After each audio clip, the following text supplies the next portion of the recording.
opção pelo mercado de capitais é uma opção que implica, enfim, um conjunto de decisões e enfim, transparência, há alguma partilha do poder dentro das empresas, porque estamos a abrir o capital da empresa a outros investidores, exatamente. Embora, enfim, haja muitas empresas cotadas, onde os seus promotores originais, famílias, continuam a manter o controle dessas empresas, mas efetivamente é um caminho que exige muita profissionalização, divulgação de informação. Algumas exigências e exposição, e nem todas as empresas, nem todos os empresários ou estão preparados ou sentem necessidade, não é? Porque há muitos empresários, sobretudo em Portugal, muitas empresas que, enfim, crescem até uma determinada dimensão e depois ou não há uma ambição para crescer mais e, portanto, não há necessidade de mais financiamento e, portanto, também não veem a necessidade de ir ao mercado de capitais, ou acabam por ser vendidas, enfim, grandes grupos multinacionais, muitas vezes esses grupos cotados,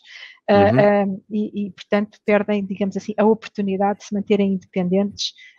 e de continuarem a fazer o seu caminho de crescimento enquanto empresas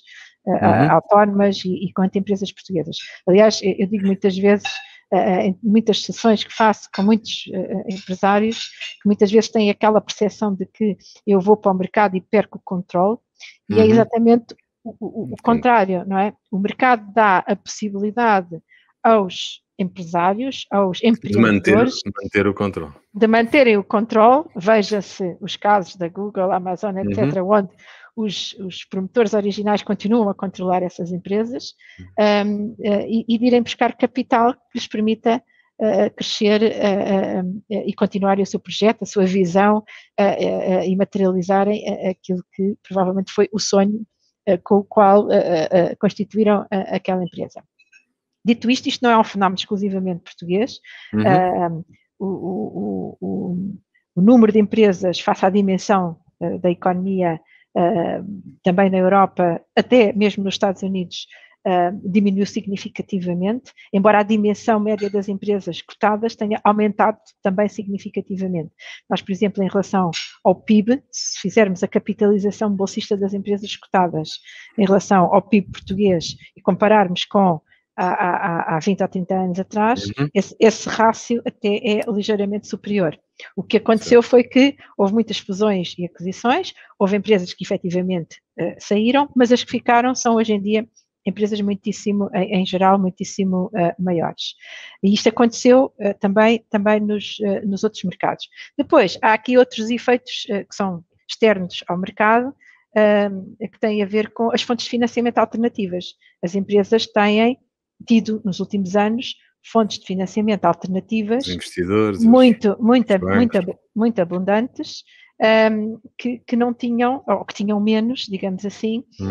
há 20 ou 30 anos atrás, designadamente o crédito bancário, que desde a crise financeira de 2008 é extraordinariamente abundante e muito barato, e portanto isso tem fomentado alguma alavancagem de financiamento por dívida, até de uma forma, em muitas empresas, exagerada, portanto, colocando-lhes, enfim, risco financeiro desadequado, e por isso nós ouvimos falar muito na necessidade de capitalizar as empresas portuguesas, porque as empresas portuguesas têm, muitas vezes, demasiada dívida, fruto destas condições em que a dívida é muito atrativa.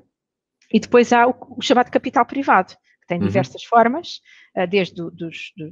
capital de risco, do private equity, ou mesmo de fundos de investimento privados que investem em setores, ou investem em determinado tipo de empresas, ou em determinadas regiões, ou mesmo investidores individuais que investem fora de mercado, e isso é por exemplo, a family offices, por exemplo,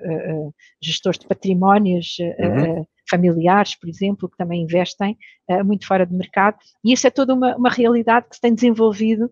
muito significativamente e que, de facto, aporta capital, muitas vezes, e dívida para além do mercado de capitais. Mas concordo que... Sim, e depois há o tema do controle, que é sempre, enfim, um tema sensível. Mas a minha opinião muito clara é que seria benéfico para mais empresas portuguesas recorrerem ao mercado de capitais, porque o que nós estamos a ver acontecer é muitas boas novas empresas que não fazem este caminho, acabam por ser compradas pelas tais grandes multinacionais, por serem engolidas